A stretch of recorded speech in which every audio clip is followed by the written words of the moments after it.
신규 확진자가 다시 5만 명대로 급증한 가운데 위중증 환자와 사망자는 큰 폭으로 감소했습니다.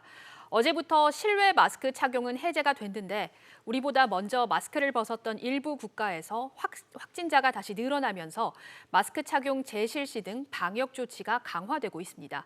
코로나19 상황 종합하겠습니다. 임종윤 기자 나왔습니다. 신규 확진자가 어제보다 많이 늘었습니다. 네, 그렇습니다. 오늘 0시 기준으로 신규 확진자가 5만 1,131명 이게 집계가 됐는데요. 전날보다 3만 명이 넘게 훨씬 늘었습니다. 보니까 월요일 기준으로는 12주, 그러니까 석 달 만에 다시 이제 5만 명대를 기록을 한 건데요. 표에서 보시는 것처럼 위중증 환자는 어제보다 40명 넘게 줄어서 이제 400명대 초반까지 떨어졌고요. 사망자는 거의 반절 가까이 대폭 줄어들면서 50명 미만으로 내려왔습니다.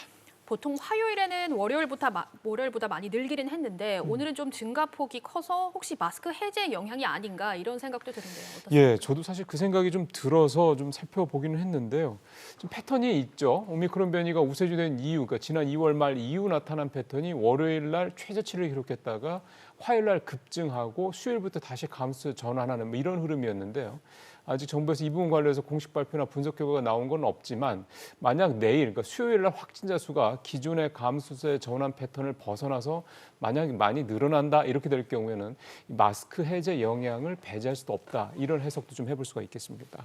네, 그래도 그런 게 우리보다 한 달 정도 마스크를 해제한 나라 가운데 이 코로나가 다시 확산하는 경향을 보이는 곳이 많다고요. 그렇습니다. 그 미국, 유럽, 그다음에 이 변이들이 많이 나왔던 남아프리카 공화국이 이제 대표적인 사례인데요.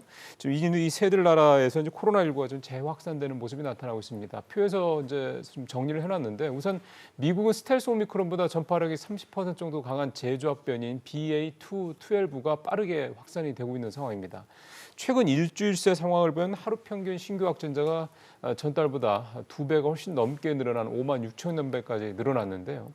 원래 이달부터 실내 마스크 해제를 선언하려고 했던 이탈리아도 최근 확진자가 급증하면서 계획을 한 달 뒤로 미뤘습니다. 그리고 한 달 전에 실내 마스크를 해제했던 남아프리카 공화국 같은 경우는 이후에 오미크론 하이 변이들이 확산이 되면서 신규 확진자가 한 달 전 하루 1,000명대였던 게 최근에는 하루 6,000명대까지 크게 늘어난 상황입니다. 때문에 국내에서도 이 재조합 변이의 유행 여부가 어떻게 될 것이냐 이게 이제 5월, 6월에 이제 나타날 텐데요. 이게 실내 마스크 유지 또는 나아가서 실내 마스크 해제에도 최대 변수가 될 것으로 보입니다. 네, 임 기자 잘 들었습니다.